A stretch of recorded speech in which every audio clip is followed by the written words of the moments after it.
Emma hung up on me. She had never done that in 10 years. It started with one short message. On Tuesday, Emma asked me for help. She was moving to a smaller flat. She needed me on Saturday morning. I was tired that week. Work was heavy, and I slept badly. So I answered with 3 words. I wrote, "Sorry, I'm busy." I didn't explain why. I didn't ask about the flat. I sent it and went back to work. Emma didn't reply. At first, I thought she was busy too. Then 2 days passed. Then 4. And I started to feel angry. In my head, I built a small story. I told myself she was being dramatic. I told myself a real friend would understand. That story was comfortable. It was also completely wrong. On Saturday evening, I called her. She picked up after 6 rings. I asked, "Are we okay?" She said, "I don't want to talk right now." Then the line went quiet. She had hung up. I sat down on my kitchen floor. 9 days went by. 9 days is a long time for 2 people who text every morning. I opened our chat 20 times a day. I wrote messages, and I deleted them. Everything I wrote sounded like an excuse. On the 10th day, Mr. Lee saw me on the stairs. He asked why I looked so tired. So I told him the short version. He listened, and then he said something simple. He said, "You are waiting for her to be less angry." Then he said, "She is waiting for you to care. And then, one of you has to move first." I didn't like that answer. But I knew he was right. That evening I walked to Emma's new flat. I brought 2 coffees. My hands were shaking a little. She opened the door and looked at me. She didn't smile. But she let me in. The flat was full of boxes. Nothing was on the walls yet. I said, "I'm sorry." Then I stopped talking, and I let her speak. That was the hardest part. She told me the whole thing. She had lost her job in June. The smaller flat wasn't a choice. It was the only place she could pay for. And she had told me all of this on the phone in June. I had forgotten. When I wrote, "Sorry, I'm busy," she didn't read 3 words. She read, "Your problem is not important to me." I looked at the boxes. I felt very small. I said, "I forgot, and that's worse than being busy." She was quiet for a moment. Then she said, "Thank you for saying that." We drank our coffee on the floor. We talked until midnight. Then we carried 3 boxes into the bedroom, because we needed something to do with our hands. Here's what I learned that week. A short message has no voice. It has no tired face behind it. The other person fills the silence with their own story. And usually, that story is worse than the truth. So now, when something feels heavy, I call. A difficult 10-minute call is shorter than 9 days of silence. Much shorter. A month later, a woman shouted at me in the street. She shouted, "Stop him." And the him was me. It was a Thursday, around 6 in the evening. I was walking home along the main road. An older woman was walking in front of me. Her shopping bag was open. I saw a brown wallet fall out of it. It hit the ground quietly. She didn't hear it. So I picked it up and ran after her. That was the whole crime. I think I ran too fast. I was maybe 2 meters behind her. She turned around and saw a stranger running at her. She saw her wallet in his hand. And she made the only story that fit. She stepped back and shouted. 4 or 5 people stopped walking. A young man came towards me.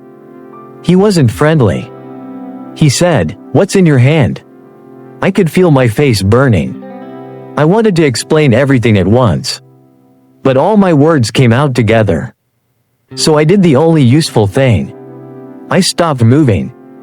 I opened my hand. I held the wallet flat, like a small bird. and I said one sentence. I said, "It fell out of your bag." Nobody spoke for 2 seconds. Then the woman looked down at her shopping bag. It was open. She looked at the wallet, then at my face, and the whole street changed. The young man stepped back and said sorry. The woman said sorry about 6 times. I told her it was fine. Then I walked home fast, and my hands were still shaking. That evening I felt strange, not proud. I kept thinking about the moment people turned around. For 10 seconds, I was the bad person in someone's story. And I understood something uncomfortable. Kindness is not free. It costs something small, the risk of being misunderstood.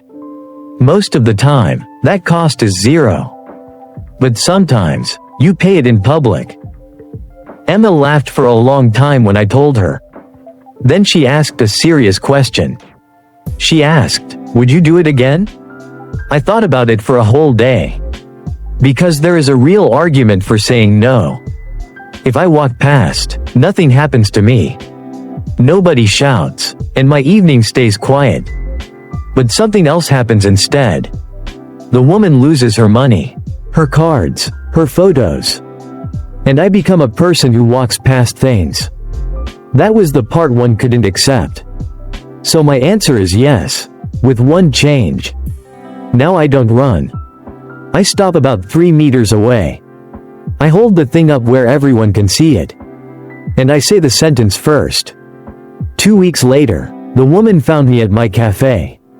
She had asked the neighbors about the young man with the headphones. She brought a box of biscuits and a small note. The note said 4 words. "Thank you for stopping. It's still on my fridge." That note made me think about a friend I hadn't called in 3 years. His name is Daniel. For 6 years, he was the person I told everything to. We studied together. We lived in the same building. We ate terrible food and made big plans. Then he moved to another city for work. And nothing happened. That's the strange part. There was no fight, and nothing to forgive. We just got busy. First we called every week. Then every month. Then not at all. 3 years is not a decision. It's 100 small days when you don't call. I thought about him often. Usually on Sunday evenings. But every time, I did the same maths. I would think, I called last. I would think, if he wanted to talk, he would write. I was keeping a score in my head. And a score is a comfortable way to do nothing. There was also a real fear under it. I was afraid he had moved on. I was afraid I would write, and he would answer politely. Something like, "Hey, good to hear from you." And then nothing after that.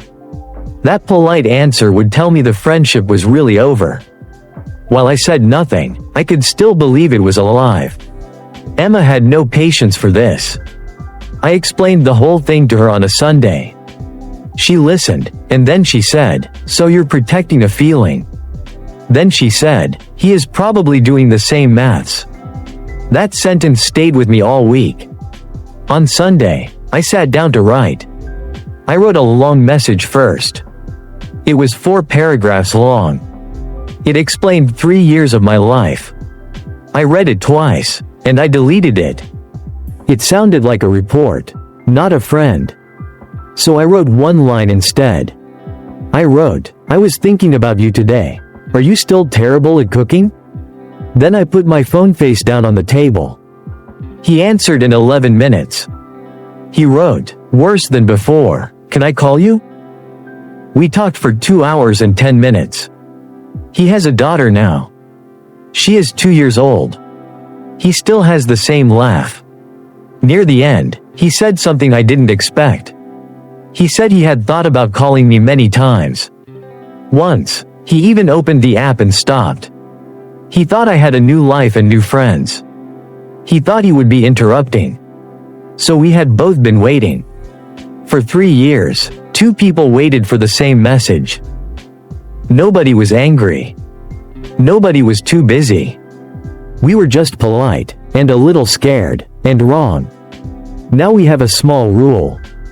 On the first Sunday of the month, one of us calls. It doesn't matter who. There is no score anymore. Some calls are 40 minutes. Some are 6. Last month he called me while he was cooking, and he burnt the rice. I could hear it through the phone. It was perfect. So here's what I believe now. Silence is not always anger. Usually it's just two people being polite in opposite directions. And someone has to move first. It might as well be me. 3 stories, and all of them are about the same small thing. We are very good at explaining other people to ourselves. And we are usually wrong. Thank you for listening to Slow English Listening. If this helped you, please subscribe. There is another level 3 story on the channel about 3 habits I tried to change. Listen to this one again tomorrow, without reading. You will understand more than you expect.